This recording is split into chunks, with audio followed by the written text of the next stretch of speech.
back out in the garage. Kind of a 445 update. I think we're going to go with. We've got the whole pile of 445 projects going on. I think I mentioned in an earlier video, I started on the manifold.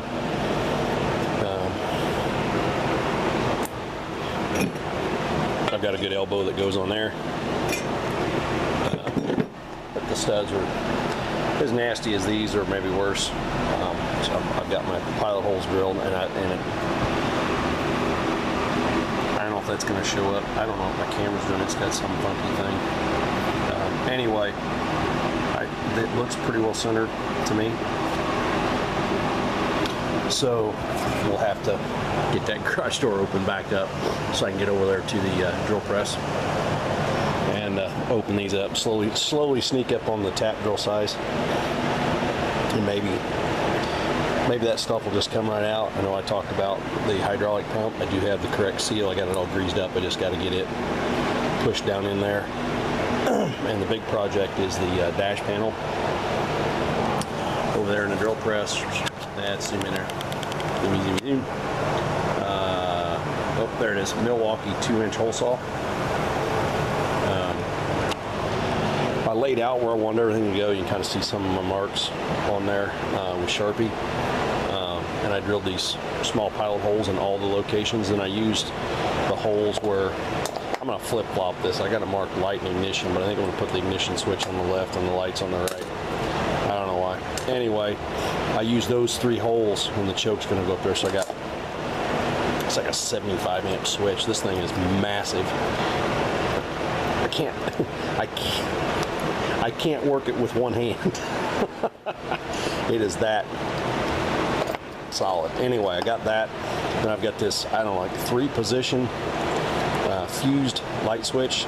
So it's got a spot for headlights, tail lights, something else, I don't know. I'm going to get that in on this side, and then Napa, just standard control cable that's going to go up here in the center for the choke. I think it'll be a nice pop that, and then you'll be able to just go right up there to get to the choke. I think that's going to be a better deal than the other, but I used the 2-inch hole saw to open up. It works. Anyway, sorry to say, I took, while I was cutting those holes in the hole saw, you can see it over here. There's the screw holes from the small ignition, lights, and choke. And then you can see where I cut all the way through with the hole saw.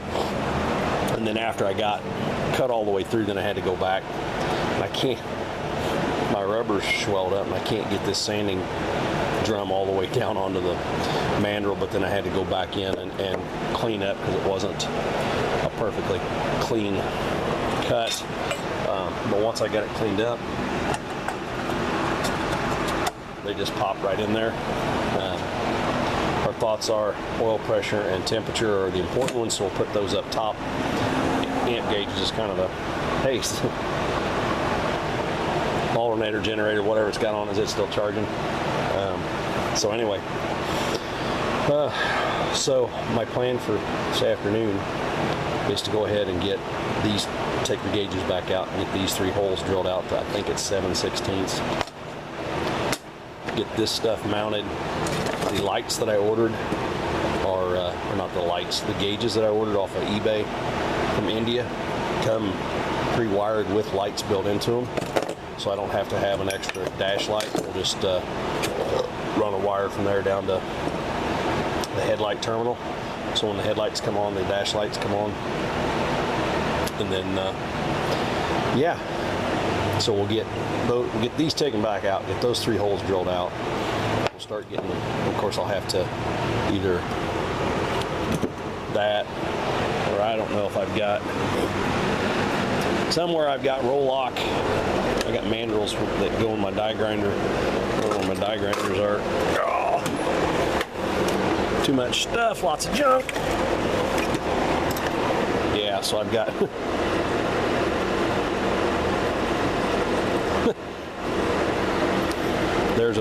there's a big one. I've got one that's been ate down to about the size of the disc that's left in it. We'll get one of those in the die grinder, and then we'll go back and clean all this up real nice and see if we can get all the burrs off, because there's still some burrs here on the backside from the drilling process. But anyway, we'll get it all cleaned up and whatever. And once that's all cleaned up, we'll get the gauges mounted, we'll get the switches mounted, get the choke cable mounted. Maybe before we put the choke cable in the gate. Maybe before I put the choke cable in, because it'll be 5 feet of things sticking out. I'll probably go ahead and wire up the dash lights off of the amp gauge, wire up the ignition switch off of the amp gauge, get it basically all ready to go. And then I'm hoping that when we take it down to the farm, we put the pin for the, I think that's for the gas cap, or yeah, the gas cap door thing. Get this bolted down, and then all I'll have to do is hook up the wire coming from, basically from the battery off the hot terminal on the starter to one side of the gauge, and hook up the wire going to the distributor on this side of the gauge. I don't think I've got any wiring yet left for lights, so I'm not sure what I'm going to do, if I'm going to hook up something for the headlights or not, if we'll just leave it on dash lights for now. But I'm hoping I can just take it down there, hook up 2 wires, hook up the choke cable, and it's ready to go. So that's this afternoon's project, this evening. So anyway, I'll be back.